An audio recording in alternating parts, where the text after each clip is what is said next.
que dice así, hasta el versículo 13. Hermanos míos, que vuestra fe en nuestro glorioso Señor Jesucristo sea sin acepción de personas. Oramos. Señor, nuevamente venimos ante ti, ante nuestra debilidad, nuestra ignorancia, y realmente necesitamos de esa suficiencia tuya, de ese poder maravilloso que lleva tu palabra a nuestros corazones, que provoca cambios en nuestra vida, en nuestros conceptos, en nuestros criterios, que nos vayan acercando a los criterios tuyos y que de esa manera también podamos honrar y glorificar tu nombre al cambiar la forma de tratar a los hermanos. Te rogamos que sea así también en esta mañana con nosotros, con el poder de tu palabra. Te lo pedimos en el nombre del Señor Jesús. Amén.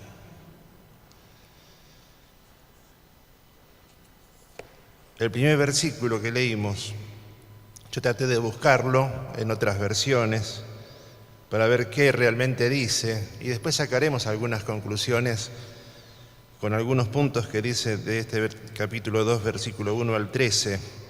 Pero una de las primeras cosas que vi es que dice, hermanos míos, que vuestra fe en nuestro glorioso Señor Jesucristo sea sin acepción de personas. Y en otras versiones lo que está diciendo es que hacer acepción de personas es contrario a la fe en Cristo. Es decir, que si hay una de las cosas más contrarias al cristianismo es hacer acepción de personas. Primero, por la actitud de Cristo. Cuando uno empieza a desglosar por qué dice esto, el primer versículo, lo que está diciendo es que es el sentido totalmente contrario al sentido que tuvo Cristo, al sentir que tuvo Cristo al descender del cielo. ¿Por qué? Porque el sentir de Él, cuando lo vemos ahí en Filipenses, es que no estimó ser igual a Dios como cosa que aferrarse, sino que se despojó a sí mismo, tomando forma de siervo, hecho semejante a los hombres. Y estando en la condición de hombre, se humilló a sí mismo, haciéndose obediente hasta la muerte y muerte de cruz. Y cuando Él se despoja de su forma de Dios, resulta que lo que cambió es su forma. Y cuando vemos que la importancia para que nosotros podamos entrar en la construcción, que es comparada la iglesia con una construcción, dice Pedro, vosotros también como piedras vivas, sed edificados como casa espiritual y sacerdocio santo. Ya lo vimos hace poquito esta idea. Pero cada piedra tenía que ser sacada de las canteras de piedra, eran bloques grandes que se traían, y cada piedra era cortada para que su forma pudiera coincidir con la forma de las otras piedras y de esa manera poder hacer la construcción. Si la piedra no cambiaba de forma, no podía entrar en la construcción. Y Cristo lo que hizo fue cambiar su forma para poder caminar entre nosotros. Cuando nosotros hacemos acepción de personas, dice este primer versículo, que es totalmente contrario al cristianismo porque queremos que otros cambien a la forma nuestra para poder aceptarlos. Pero resulta que cristianismo, seguir a Cristo y seguir el sentir de Cristo es estar dispuesto a cambiar nuestra forma para adaptarnos a otros. Tanto es así que el apóstol Pablo dijo, al judío me hice judío, al griego me hice griego. El que cambiaba era Pablo sin cambiar la doctrina para que pudiera, cambiando de forma él, adaptarse a otros. Cuando uno dice a este hermano sí y a este hermano no, es totalmente contrario a la idea de iglesia que tiene Dios, donde dice no hay judío ni griego, esclavo, ni escita, ni bárbaro, no hay distinción de personas. También es contrario a la forma que demostró Cristo cómo es Dios, porque Cristo vino a mostrar a Dios nadie le vio jamás. El unigénito Hijo que está en el seno del Padre, Él le ha dado a conocer, pero cuando Cristo vino, habló con ricos, habló con pobres, habló con prostitutas, habló con publicanos, habló con sacerdotes. ¿Se acuerdan? Vamos a poner un nombre para cada una de estas personas. Lito nos recordaba hoy en la cena cómo habló con una prostituta. No hizo acepción de personas. Pero también habló con Nicodemo, era un sacerdote. También habló con el joven rico, porque si a los ricos le decimos no, también estamos haciendo acepción de personas, como lo haríamos si le decimos a los pobres no. Y habló también con el paralítico que estaba sentado en el estanque, y también habló con una diversidad de personas, y él lo que no hizo fue hacer acepción de personas. Así que si nosotros lo hacemos, estamos haciendo algo que es contrario totalmente al cristianismo. Va en contra directo contra nuestra profesión cristiana. Así que ya el versículo 1 nos ubica en el tema específico de lo que dicen estos 13 versículos. Hermanos míos, que vuestra fe en nuestro glorioso Señor Jesucristo sea sin acepción de personas, porque es totalmente contrario a Cristo. Versículo 2, porque si en vuestra congregación entra un hombre con anillo de oro y con ropa espléndida, y también entra un pobre con vestido andrajoso, y miráis con agrado al que trae la ropa espléndida y le decís, siéntate tú aquí en buen lugar, y decís al pobre, estate tú allí en pie, o siéntate aquí bajo mi estrado, ¿no hacéis distinciones entre vosotros mismos y venís a ser jueces con malos pensamientos? Entonces en el punto 2, que ustedes van a ver en la hojita de oración, dice, hacer acepción de personas nos convierte en jueces con criterios malos. El tema del criterio que nosotros vayamos formándonos como creyentes tiene muchísima importancia. Justamente muchas veces tenemos problemas por criterios distintos. ¿Qué es el criterio? Es la forma de pensar. Y cuando la palabra habla de que nuestra forma de pensar tiene que ir siendo transformada, dice Pedro en su segunda carta, capítulo 1, añadid, versículo 5, añadid a vuestra fe virtud, a la virtud conocimiento, al conocimiento dominio propio, al dominio propio paciencia, a la paciencia piedad, a la piedad afecto fraternal y al afecto fraternal amor, porque si estas cosas están en vosotros y abundan, no os dejarán estar ociosos ni sin fruto en cuanto al conocimiento de nuestro Señor Jesucristo. Pero cuando dice virtud, está diciendo excelencia moral, según la Biblia de las Américas.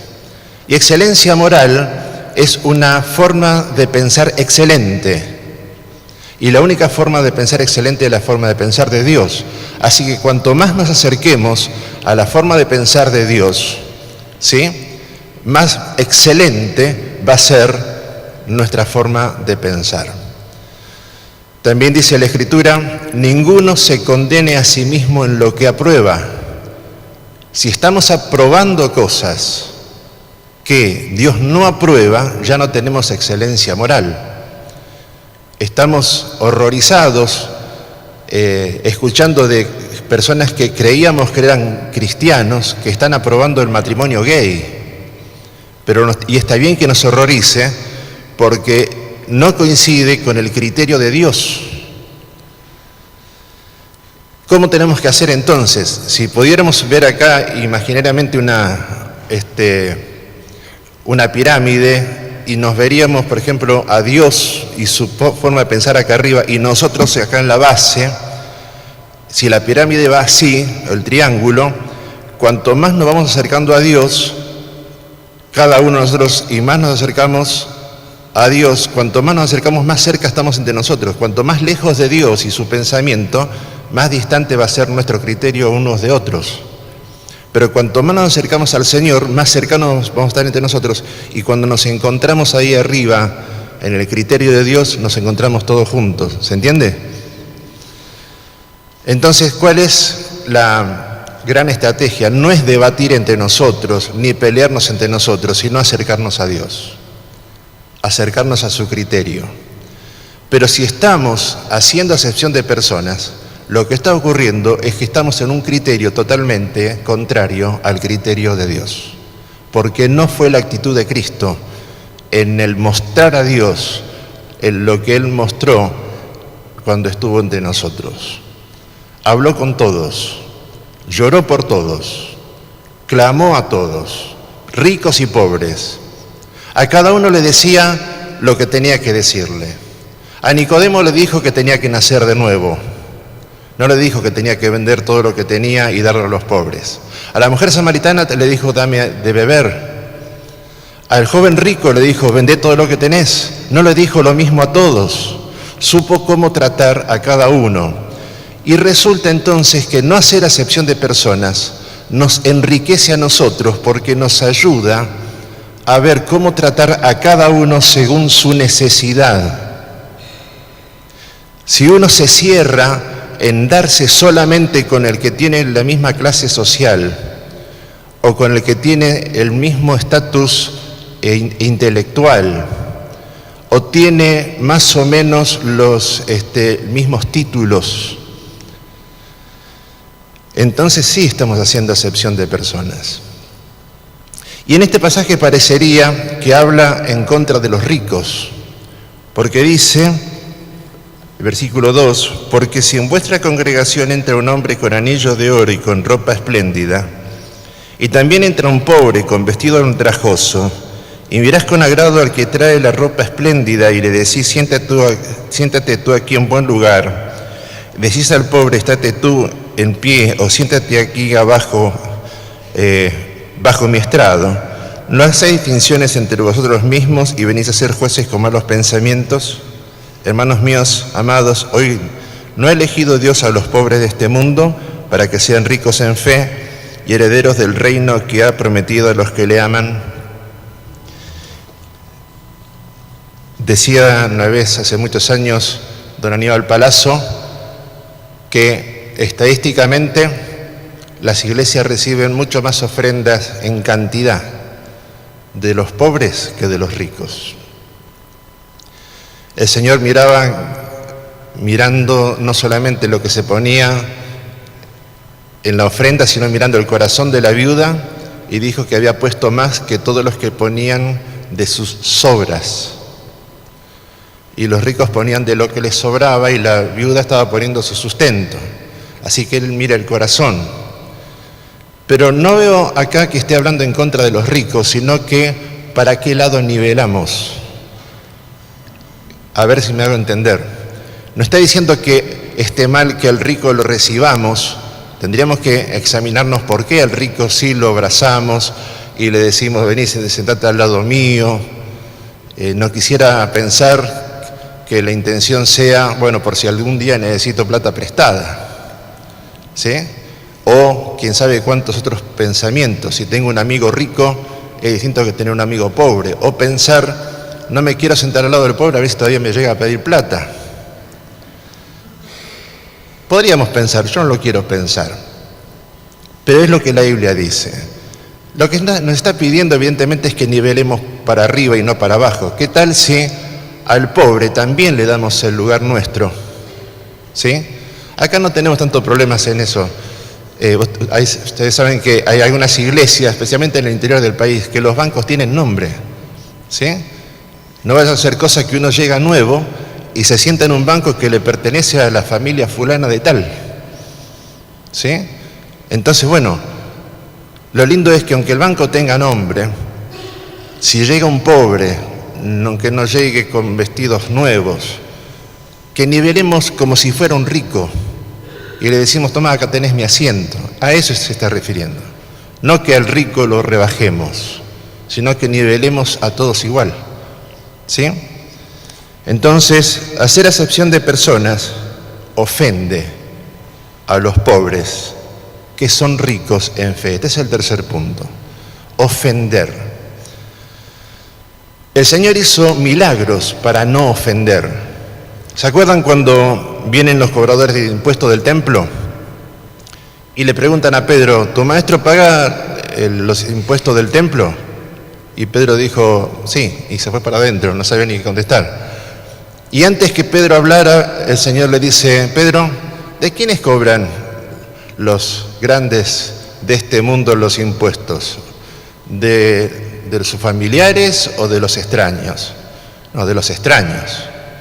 Bueno, pero para no ofenderles a los cobradores de impuestos, dice, anda al mar, tira el anzuelo, vas a sacar un pez, vas a abrir la boca del pez y vas a sacar una moneda que va a servir para tu impuesto y para el mío. ¿Qué quiere decirle? Era el impuesto del templo. Cristo, siendo Dios, siendo el Hijo de Dios, tenía que pagar el impuesto del templo, siendo el dueño del templo. Siendo el dueño del templo no le correspondía, porque él era el dueño. Sin embargo, ¿para qué hizo el milagro del pez? Para no ofender.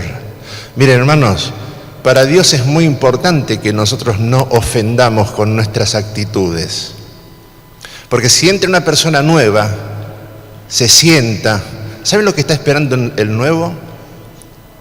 Que descarta que va a ser así si entra en una iglesia cristiana, que lo van a venir a atender, que le van a preguntar de dónde viene, que le van a demostrar amor, porque se sobreentiende que Dios está entre nosotros y Dios lo ama y lo va a amar a través de nosotros. Pero a veces cometemos un error que será seguramente por ignorancia, de por estar en nuestro grupo, con quienes nos sentimos bien, nos sentimos recibidos, nos sentimos contenidos, nos olvidamos del nuevo. No importa cómo esté vestido. Entonces, si hacemos esto de la distinción entre ricos y pobres o profesionales o no profesionales, estamos ofendiendo al que se siente menos. Pero Dios dice que Él es rico en fe, porque ¿saben qué? Quizás por trabajar un poquito en zonas carenciadas, como lo es Budge, la verdad que no es yo sinceramente, y nadie se ofenda, por favor, no se ofendan, pero no veo la misma fe, porque hay hermanos que no tienen, no pueden aportar para una obra social, y si se enferman tienen que orar, y cuando se curan le dicen gracias a Dios, ¿sí? Y no tienen la seguridad de que mañana van a comer con toda seguridad. Creo que todos nosotros sabemos que mañana sí, vamos a tener por lo menos con la tarjeta de crédito, si es que todavía no cobramos, ¿sí? Pero que vamos a comer, pero ya no. Y es verdad que no es lo mismo la fe de un pobre que la fe de un rico, y nadie se me enoje, y bueno, menos mal que acá no somos millonarios, ¿sí? Pero no es lo mismo. No es lo mismo, porque dice Dios que para el pobre, para el rico, es más difícil creer, hasta le es más difícil ser salvo. Por eso no tenemos que hacer acepción de personas, porque tenemos que orar por los ricos, porque a ellos les cuesta más confiar en Jesucristo, porque son autosuficientes, tienen de dónde agarrarse humanamente. Y lo dice la Biblia. Los ricos del mundo hacen acepción de personas.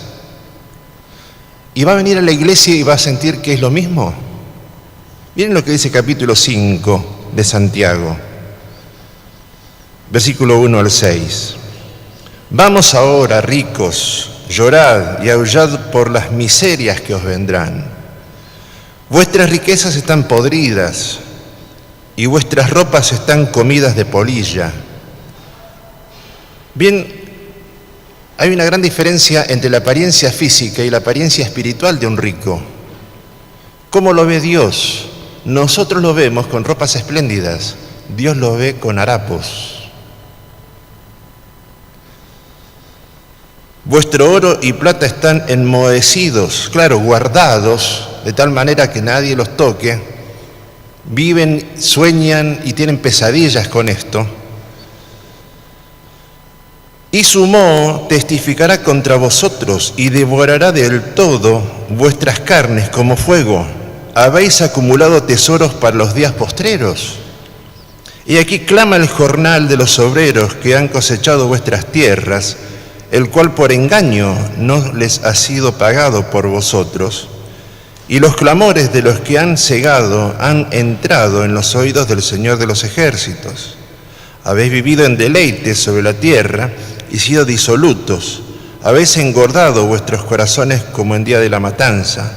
Habéis condenado y dado muerte al justo, y él no os hace resistencia. Dios está viendo la realidad, pero que eso está bien, no está bien. Eso pasa en el mundo, ¿sí? Pero que nosotros nos dejemos manejar por el mismo principio mundano dentro de la iglesia. ¿No es la iglesia contraria a los pensamientos del mundo? ¿Y no deberían ser nuestros criterios distintos a los del mundo? A los ricos les cuesta más ser salvos. Lucas 18 dice así, versículo 18.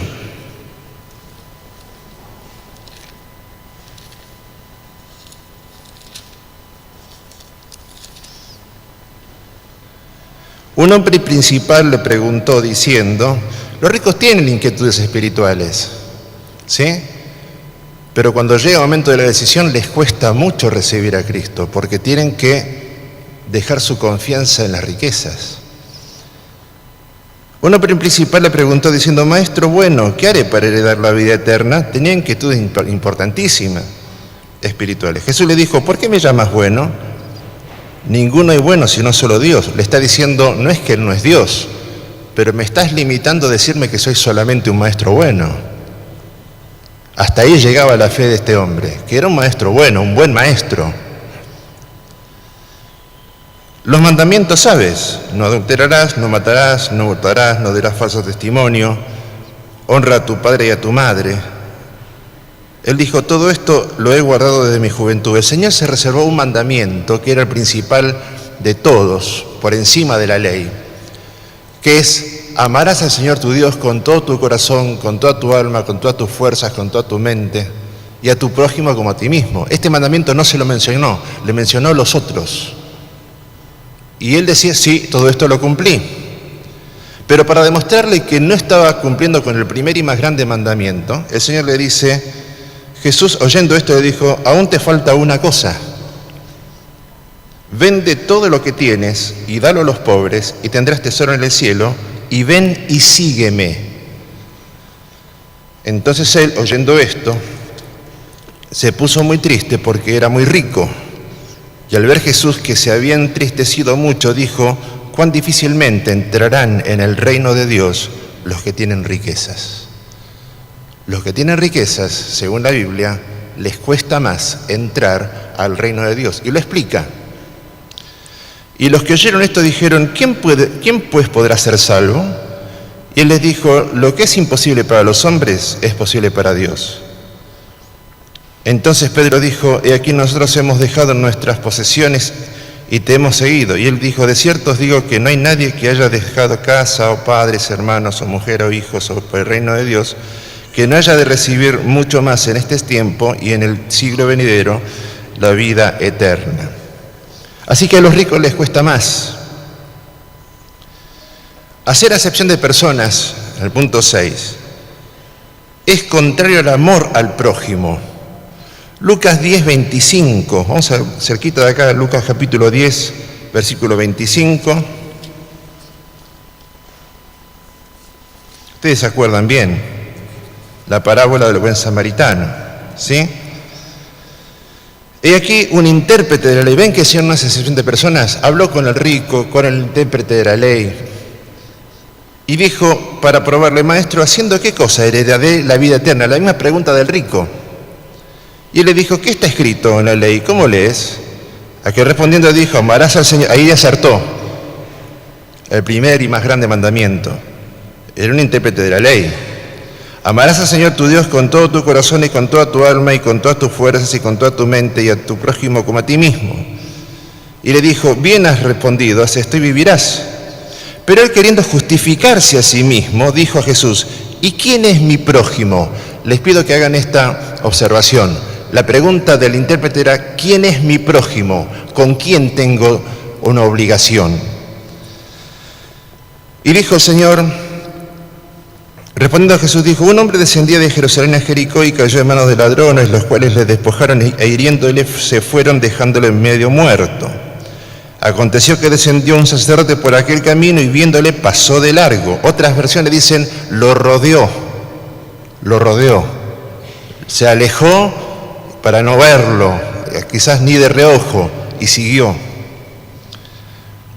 Asimismo un levita, llegando cerca de aquel lugar y viéndole pasó de largo. Pero un samaritano, no un judío, que iba de camino, vino cerca de él, se acercó y viéndole lo observó, fue movido a misericordia. Y acercándose vendó sus heridas, echándole aceite y vino y poniéndole en su cabalgadura, lo llevó al mesón y cuidó de él. Otro día al partir sacó 2 denarios y lo dio al mesonero y le dijo: cuídamelo. ¿Qué sentía él cuando dice cuídamelo? Que era propio, lo sentía suyo al hombre que había caído en manos de ladrones. Y todo lo que gastes de más yo te lo pagaré cuando regrese. Si lo tomamos literalmente, el Señor nos está diciendo: cuídamelo, que cuando yo vuelva, si algo gastaste de más, yo te lo pago cuando vuelva, cuando regrese. ¿Saben qué es así? Cuando el Señor venga, si en algún sentido estamos sintiendo, estamos viendo que estamos gastando de más en alguien, no nos hagamos problemas, porque el Señor no es deudor de nadie. Cuando Cristo vuelva, nos lo paga. Pero ¿no es verdad que el Señor nos lo paga también acá? ¿No es verdad que cosa que damos, al poco tiempo lo recibimos triplicado o cuadruplicado? ¿No es verdad? Pero si no es así, no te hagas problema. Cuando yo vuelva, te lo pago. Ahora, hermanos, si alguna persona entra en la iglesia, es porque viene con una gran necesidad. No es fácil que una persona entre en una iglesia evangélica. Si llega a entrar, es porque algo lo está agobiando. ¿Lo vamos a dejar que se vaya así, sin saludarlo, sin hacerle sentir, no importa cómo esté vestido? Que no sea tampoco, si es rico, que le hagamos una acepción, tampoco. Siendo rico, siendo pobre, bien vestido, no bien vestido, pero recibirlo, que sepa que es Dios el que lo ama a través de nosotros. No hacer acepción de personas. Así que ante la pregunta del intérprete de la ley, ¿quién es mi prójimo?, el Señor le contesta: yo te lo pagaré cuando regrese. ¿Quién pues de estos 3 te parece que fue el prójimo del que cayó en manos de ladrones? Él dijo: el que usó de misericordia con él. Entonces Jesús le dijo: ve y haz tú lo mismo. ¿La respuesta cuál fue? La pregunta era: a ver, ¿quién es mi prójimo? La respuesta fue: vos sos prójimo del que tenés cerca con una necesidad. ¿Ven la diferencia? La pregunta era: ¿quién es mi prójimo? Porque si no es mi prójimo, soy como el sacerdote, soy como el levita, lo puedo esquivar. No, la respuesta fue: no importa quién es mi prójimo, lo que importa es que vos sos el prójimo, sos el que está cerca de una persona que tiene necesidad. ¿Sí? Vamos terminando, no se preocupen, sé que el tiempo está corriendo. ¿Cuáles son las enseñanzas?